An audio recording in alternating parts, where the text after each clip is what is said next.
Est-ce que ça vous est déjà arrivé de vous approcher d'un bel insecte pour admirer sa beauté de plus près? Et alors que vous vous attendiez à voir l'insecte s'enfuir, il n'a pas bougé. Et là, intrigué, vous l'avez bougé du doigt, puis vous l'avez retourné, mais aucune réaction. Mais pourquoi? Tout simplement parce que l'insecte était mort. Et en regardant plus attentivement, vous vous êtes aperçu qu'il avait été complètement vidé de sa substance par un autre insectivore. Même s'il avait toujours gardé sa belle apparence, même s'il paraissait encore plein de vie, il n'était plus qu'une carapace vide. Ça, c'est l'image de l'Église de Sardes.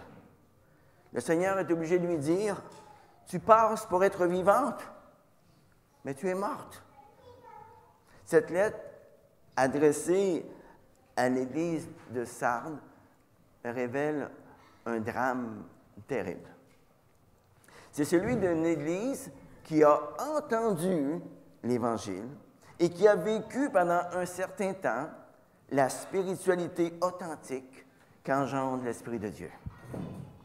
Mais de manière à peine perceptible, avec le temps, toute cette belle spiritualité a été vidée de son contenu, comme l'insecte dont je viens de vous parler, pour ne conserver que les formes extérieures.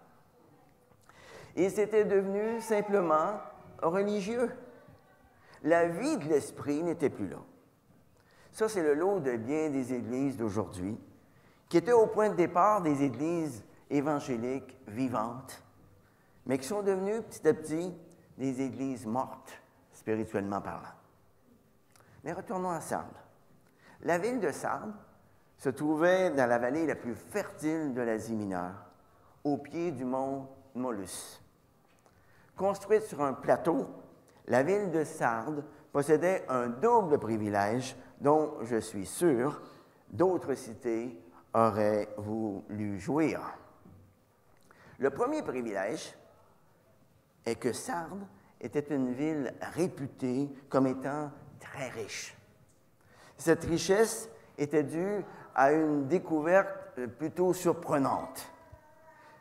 Une légende rapporte que le roi Crésus aurait un jour trouvé des paillettes d'or dans le ruisseau nommé Pactole qui traversait la ville de Sardes. On aurait aussi trouvé dans les environs de la ville une pierre précieuse d'une grande beauté, la sardoine. Crésus, Pactole, sardoine, ce sont tous des noms qui, aujourd'hui, résonnent encore à nos oreilles comme étant synonymes de richesse. Eh bien, tout cela nous vient de la ville de Sardes. Le deuxième privilège est que Sardes était une ville qui était réputée comme étant imprenable. Placée sur les hauteurs, Sardes était protégée de trois côtés par des gorges profondes et inaccessibles. On ne pouvait donc y accéder que par un côté et par un chemin qui était très escarpé. Par conséquent, à cause de sa position géographique, bien, Sardes pouvait se vanter d'être une ville qui était pratiquement imprenable, invulnérable. En Grèce, prendre l'acropole de Sardes, c'était une expression proverbiale qui signifiait tenter quelque chose d'impossible. Et pourtant, en l'an 546 avant Jésus-Christ, le roi Cyrus de Perse avait réussi à s'emparer de Sardes à cause du manque de vigilance de ses concitoyens. Et 3 siècles plus tard, en l'an 214 avant Jésus-Christ, Antiochus III de Syrie s'était emparé de cette ville, encore une fois, à cause du manque de vigilance de ses concitoyens. Il était venu, lui aussi, attaquer la ville de nuit, alors que tout le monde dormait. Il était venu comme un voleur dans la nuit. Un autre événement qui avait surpris les habitants de Sardes pendant la nuit fut le terrible tremblement de terre qui a détruit la ville de fond en comble en l'an 17 de notre ère. L'écrivain Pline le décrit comme étant le plus grand séisme de l'histoire humaine.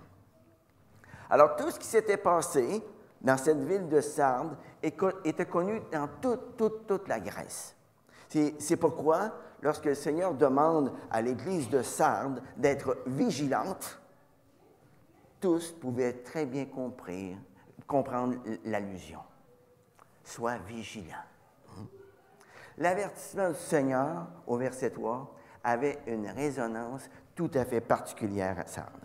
Si tu n'es pas vigilant, va-t-il dire au verset 3, si tu n'es pas vigilant, je viendrai comme un voleur et tu n'auras aucun moyen de savoir à quelle heure je viendrai te surprendre.